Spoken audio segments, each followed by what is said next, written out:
I am Ann-Peggy Divine. Welcome to the Divine Design, the podcast where we unfold heaven on earth and reframe spirituality and theology for a new cosmic era. Your journey on human evolution and integration of your divine design starts here. Now, before you jump into this episode, if this conversation resonates with you, please like, subscribe, and share this with whoever you feel that needs to hear it. Together, your support helps us sustain this work, bringing transformational wisdom into the world and nurturing the awakening of our shared foundation, Mother Earth. Thank you very much. Welcome, Sïrï, to this Divine Design podcast in Fauske. Yes, and welcome Ann-Peggy to Fauske in this brilliant sunshine and weather today. Wow. Yes, Wow. so lovely to have you here. Yeah, and this day is like, this isn't every day. No. So we are so lucky to do this podcast outside in Nordland, Fauske, where you live. Yes. And it is 9 hours drive for me to come to you. Yes, So it's the first time I meet you in person. Yes, and it's so lovely to have you here, finally, close to my heart. And today we discussed talking about what is actually happening in the world, because it's kind of, is it the third world war? We know that Israel, Iran and America is bombing, and it started Saturday. And so we are in the beginning, and how will this escalate, and how can we navigate in this? And you said something, and I want you to say it yourself, how you think about what is happening, and I can take it from there. What are your thoughts about what is happening in the big world?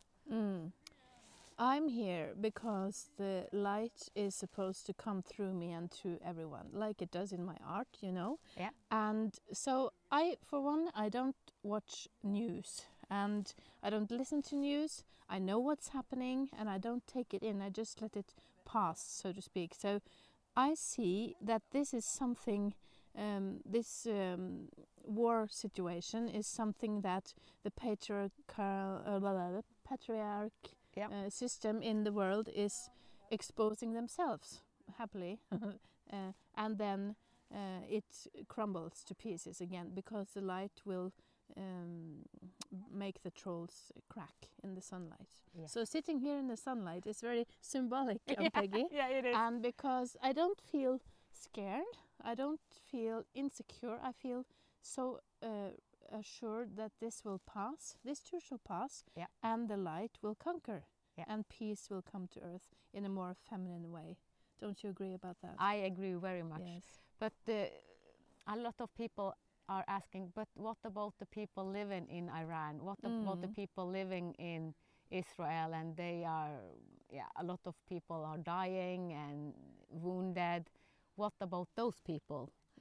So I understand their concern, and what can we do? To speak about it is one thing, and also to see that true suffer and it's not necessary, because someone asked, do we need to suffer to come to enlightenment? Not all of us, because the new children, as I see it, they are born with a new system. They don't need to go to suffer, but the one, us, we are invited to see all our layers, to see all our personalities, and see all our what we have lived through in the dark age, because this is kind of, I see it as a expression of the dark age. It has to come up, as you say, the trolls have to come up, so into the light, so that we can create heaven on earth. So this is necessary to create what we collective have said yes to, because on the collective level, all humans have said, yes, we are ready for a shift. We are so tired of surviving, reacting, making wars. It is kind of, we are killing our brothers and sisters. It's insane. It's like we are babies, kind of. The consciousness, it is like we haven't matured at all. No. So we are now all invited to the next step evolution, and it is a totally change in living. It's like we live with heaven on earth inside, it's kind of, and we meet the world through this. So all of us are kind of invited to live as, I call it, homo luminous. A lot of people, I have several friends have told me, do you know that it's several people that talk about homo luminous? I say, oh, perfect. So we know that homo luminous, it is the new human, but it is us. What we are waiting for is ourselves to go to the next step, divinity. And divinity, I heard an explanation about divinity just a week ago, and it was actually Greg Braden that said that divinity means transcending the programming. And it's like, because all of us are divine. We have a divine nature. So instead of reacting from programming as we have done, reacting, we live from our divine nature and transcend all this old programming, living as Homo sapiens in reactive. So yes, so I see this as an invitation for all of us to the next step, the next divinity step, living as divine. We are, the essence of us is divinity. So how can we embody it? Because for so many years, thousands of years, we have spoken about divinity as a mental concept. It is not a mental concept. It is an embodiment. So how can we live it out? I think it's also got to do with that we have to go down from being up in our minds and go down into our hearts, because without the heart, this will continue to happen on earth. And the mind is to do, to think, to manage stuff and to control and push people down by fear. That's the masculine way of doing things, instead of the female way of being in peace and being in light and being in love. And so I feel there must be a third way of seeing things now, and a third way of doing things and being, so that we lift ourselves up from what's happening now, and so seeing it from above, so to speak. Don't you agree? Yeah. And this is the divine that you're talking about. We lift ourselves and to see that, oh, this is not the way to do it anymore. And that's the great shift has been happening over many years, really, but now is the time to speak about it. So both you and I are, and many of us are here to help this process accelerate. Because like we talked about in the morning, all is now, and now is all. That is a meditation I actually published in 2018. 8 years ago. I had this coming to me. All is now, and now is all. And many philosophers and gurus and leaders in the world have said the power is in the now. So if we all talk and speak and be and am, and instead of doing things, we go back into our hearts. That's where the now is. And that's what we ever will have, and we ever have had. So to be now. And also when you talk about it, peace.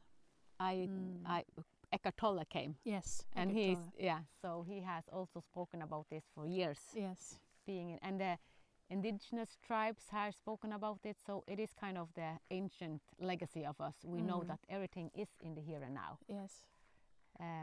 But when we react, then we know that we are in our programming. Yes. So it is, we can all the time, okay, was I reacting to this? Okay, then I know that I'm still in my programming. Because if you are from your heart, you don't react. And I will give an example, because now it popped an example. I was invited into Maria Lodge. It's kind of working with helping people to live from love. So I was invited, and this was my first meeting, and we were 3 new women that were supposed to go in this Maria Lodge. And when we came, we were met by a very old woman, and she thought that we should come an hour later. We wasn't, but she didn't know everything was attached. So she was an old woman, and she started to shout at us, yell at us, and the 3 of us was kind of there, and we had one that was leading us, that was guiding us. And she wasn't there, she was at the toilet. So the three new of us, we was there, and this old lady shouting us out, and why are you here? You are not supposed to be here. You should no. And both of the other two reacted, and I saw the fear in their eyes because she was again in my back, so I didn't react. But I saw the face of the other two that were in this, and they was kind of, and I just, what is going on? And then I started to talk to her. Well, it must be in her misunderstanding, and then. But she yelled at me too. But I saw the reaction. They were very reacted, and they were because even though in the Maria Lodge is kind of hierarchy, and we were at the bottom. We were three new that were supposed to come into this system for the first time, and the first we met was yelling, and they reacted. And I was in peace because I understand that she herself, even though she was one of the oldest one in this system, she also attacked us, even though she did it from her programming. So when we are in peace, like I was in peace, and this is many years ago, you know that, okay, you are in the here and now. You don't go to all this reaction. But I saw the fear in their eyes and thought, okay, they are afraid. But I have been there. So I have done the deep work. So that's kind of, when we react, as long as I reacted, there was something there for me. I hadn't gone through it all. So since I have gone through this life and also past life, I don't say that everyone have to go to past life, but for me it was important because I was born with pattern that I wanted to solve in this life. So I was born with a grief and pattern that was triggered very early in my life so that I could work them like karma. It's not to punish me, it's not to suffer, but I set it up before I incarnated. I set up this pattern, I want to work through it. So I was born with a heart effect, and this heart effect was actually a lot of sadness, a lot of sorrow, a lot of loss, grief.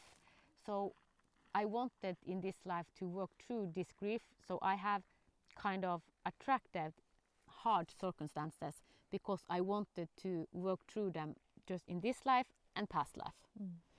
So the heart was actually my birthmark for what I had set up, even though I didn't know it and my parents didn't know, and all. I remember my family said, "Oh, you survived. You wasn't supposed to survive because it was critical," and we taught from the old paradigm, and yeah. But this was, now I understand it. So now I have kind of summoned up all my life, and this is the path we have chosen to become Homo Luminous.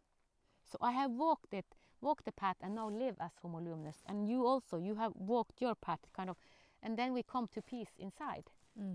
So we are not supposed to judge others on their path.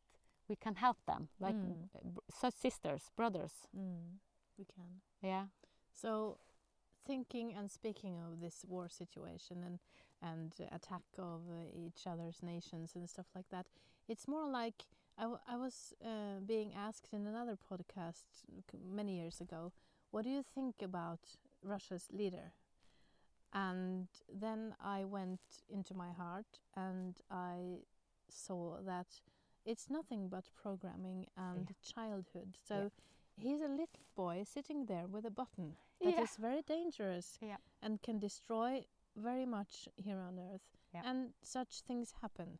So, and boys will be boys. That's not a judgment, but that's the way the male brain works, and the male way of doing is working. So we need to remove ourselves from both that and the pure feminine, but the mix of everything, and so go into peace and into the heart and the divine way of living.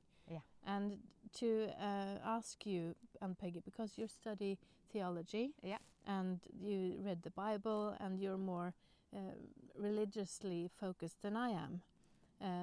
From your perspective, what would Jesus do in this situation, you think? Jesus was peace. He was peace. So, and I talk with Jesus very often, but not in a religious way. No, I see. I don't see Jesus as Christianity. I'm sorry to say, I don't see it as Christianity, because the Christianity is built up of dogma, and Jesus is not dogma.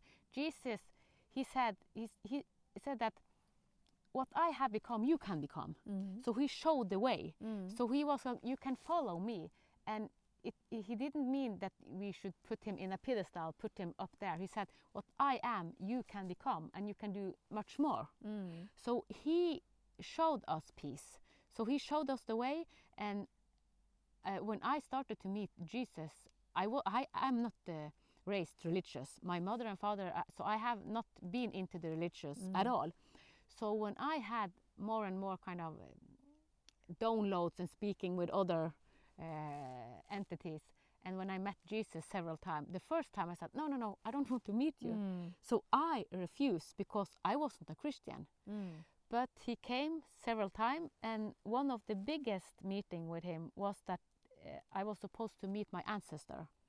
And when I met my ancestor, it was on the Finnmark plateau. It was snow inferno, and I just saw that my ancestors sat there with a fire, and I went and I just saw his back. And when I went to him, and we didn't watch each other in the beginning, we just stared at the fire. And then when I turned against him, I saw Jesus. It was Jesus. Jesus, are you my ancestor? And I was so shocked, kind of. It's like, are you my ancestor? And he didn't speak. And he said, I have a gift for you. And he took his head forward to me, and I met his head. So it's like this. Yeah. And then he transformed peace. And I started to cry in this because this was emotional big, because I have been in this programming. So what he actually did, he freed me from my programming. Wow. And after that, it's like, wow, this is I feel it now in all my body. It was the biggest gift almost that I have, because living in this program mind, it is so exhausted, because the doctor said that I will die. So this was a couple of years afterwards, I met him, and he transformed peace, and after that, I am in peace. So I know that for someone, it's like, okay, you have met Jesus. All of us can meet Jesus. But Jesus isn't our religion. He is the path. He is the path to live as Homo luminous. I have spoken about Homo luminous children. They are born from the same state as Jesus. So I write in one of the books that the new generation that is born, they are the same as Jesus. So we have waited for a savior or Jesus, but it is millions of children. So do we want to kill all the children? Because if one savior came and it was Jesus, we wanted to kill him. Even today, we see what's happening in the world. So we would do the same. Someone would try to kill if you know that one Jesus was birthday. But now it is millions of Christ consciousness that are born in children. And actually, I will meet one of them tomorrow. So I'm here in Fauske, and as I have said, a friend of me have birthed a child, and this child, Benjamin, is Homo luminous. So yeah, I look forward tomorrow to meet him. So this is, Iran is a symbol, and what's happening in the Middle East is a symbol of the old. It is a last kind of cramp from the old programming.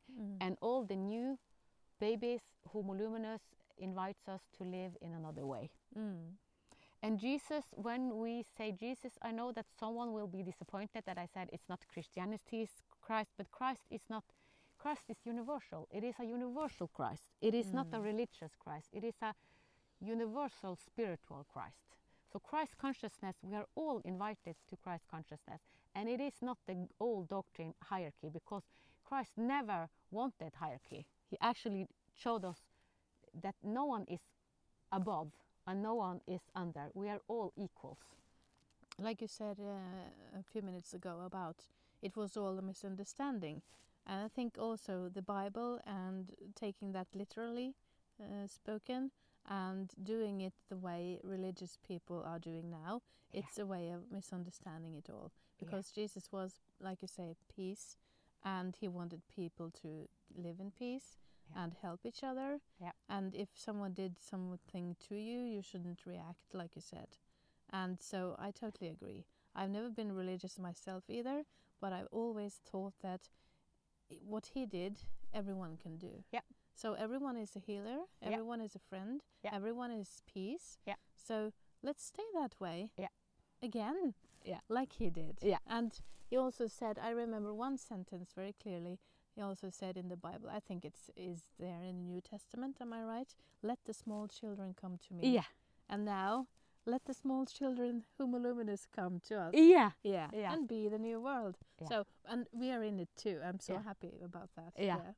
And also when we talk about Christ, he actually was a reincarnation. He had lived several lives. So all life leading up to the Christ life. Mm. So he said what, I don't remember it literally, but it was what Adam was, I was. So he, if you see, they have, the church didn't want people to believe in reincarnation because then they didn't have any power.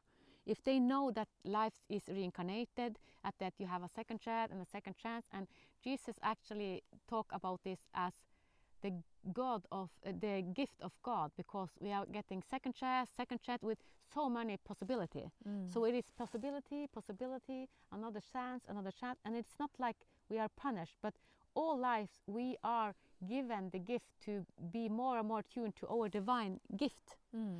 And one person that has come to me the latest is Edgar Casey. I don't know if you know about. No, not familiar. It is because he did regression and he also went into hypnosis, and he channeled a lot of Christ's story. And he said that Christ actually, he was studying spirituality, gnosis, and so he wasn't born. Yeah, he was born, but he wasn't born. Kind of, he had it all. His mother was prepared because it was known that Maria was supposed to birth it, so she was prepared. So he was delivered by that mother that was preparing him, and also he was prepared and went to school and studied in India for 70 years, Egypt and India. So he also went the path. So it's not like, oh, you are birthed and you are kind of enlightened. Even though he had the foundation, the most important about this story is that mothers, like we have, both of us have 5 children. If we know that what we do and our beliefs and our programming, what we do when we birth a child, this is the foundation. So the foundation, if we start to see the new system in another way, when we as mother wants children, we start to prepare ourselves. We align with the soul before we become pregnant. And we prepare ourselves because this is a sacred, holy thing to do. This is the most sacred we can do as women. Birth children, and then we know that what we eat, what we think, we are in kind of a... So we need to see women in another way. We are birthing the future. And it is so important what's happening when we have the baby in our womb, and also the first years, because this is kind of the foundation. We hold the sacred space for our children. So the most important about this story about Jesus is that if we learn from the Maria was prepared to deliver Jesus, and we can prepare to deliver children. I wasn't prepared, so I did the preparedness after I birthed them. So now I help my children to kind of come in this. And I have spoken about my daughter that has a hard time, and she is shedding a lot of the shadow side, the programming. So she walked the same path as me in her way, so that she is coming in balance. So all of us are invited, even the men, because we need the fathers also to be in alignment. So if we see the story that we have been told, it is to hold us down. It has been hierarchy. It's kind of some few that wanted power, and this old structure still wants to hold. But this is what is shaking now, really shaking, because we are now making new structure. And I said yes in 2013 to be one of them, but I had no idea that it would be this way. So I have been guided all the way through. I was 6 years in the dark night of the soul, There's the train. There's a train.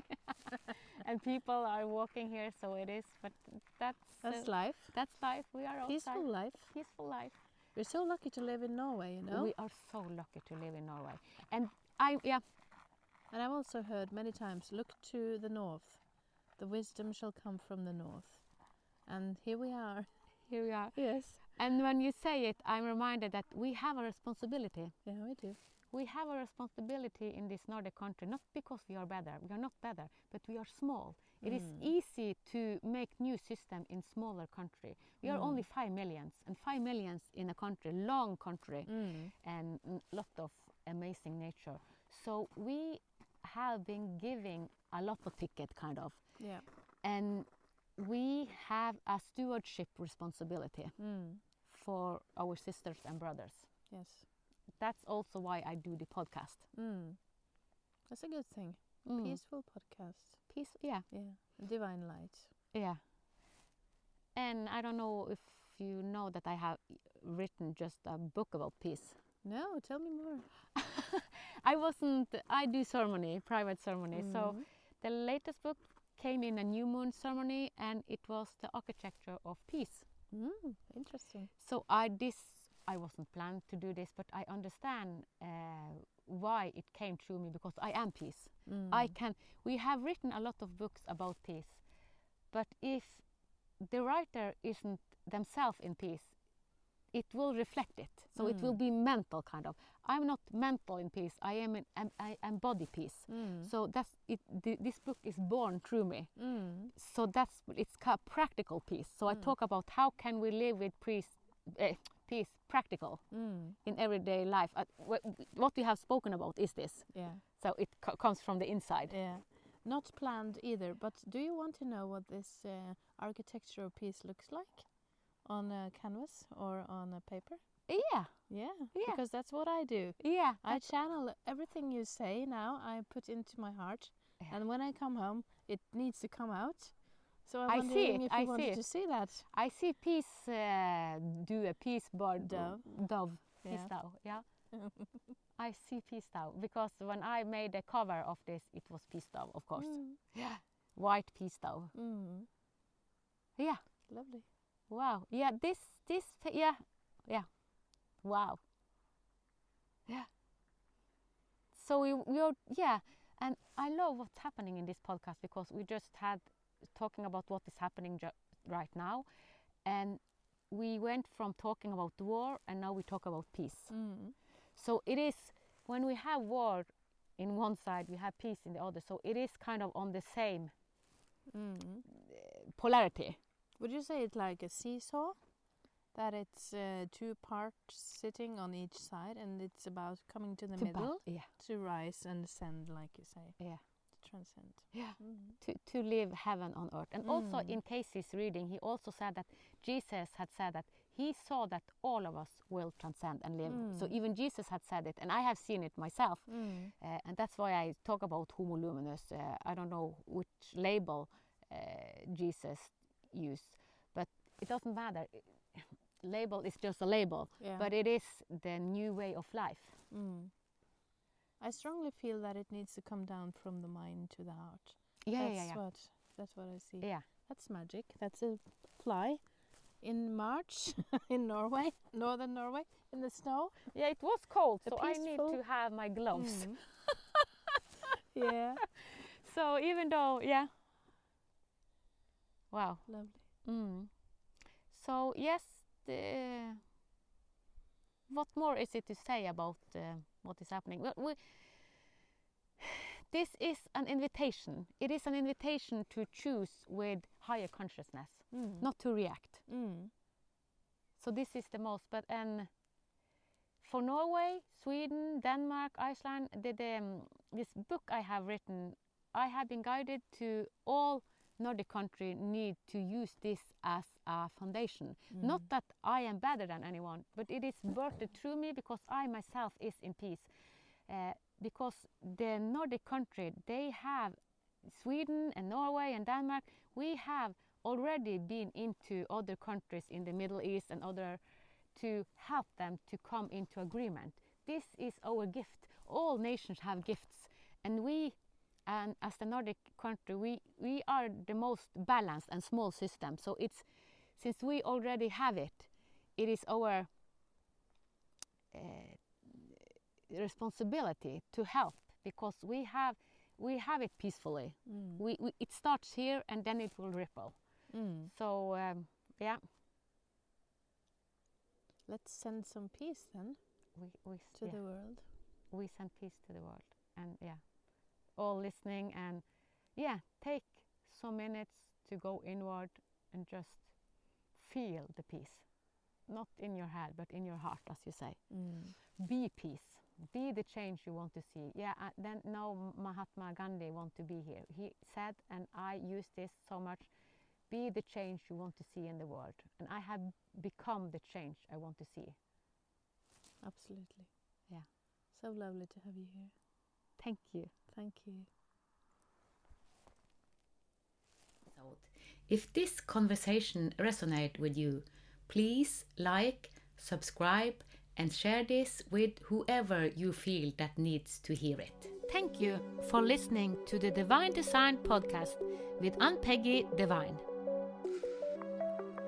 Join us next Sunday for another heaven on earth unfolding conversation. With grace, reverence, and unity, may the path of your divine design light the way. From the divine in us to the divine in you.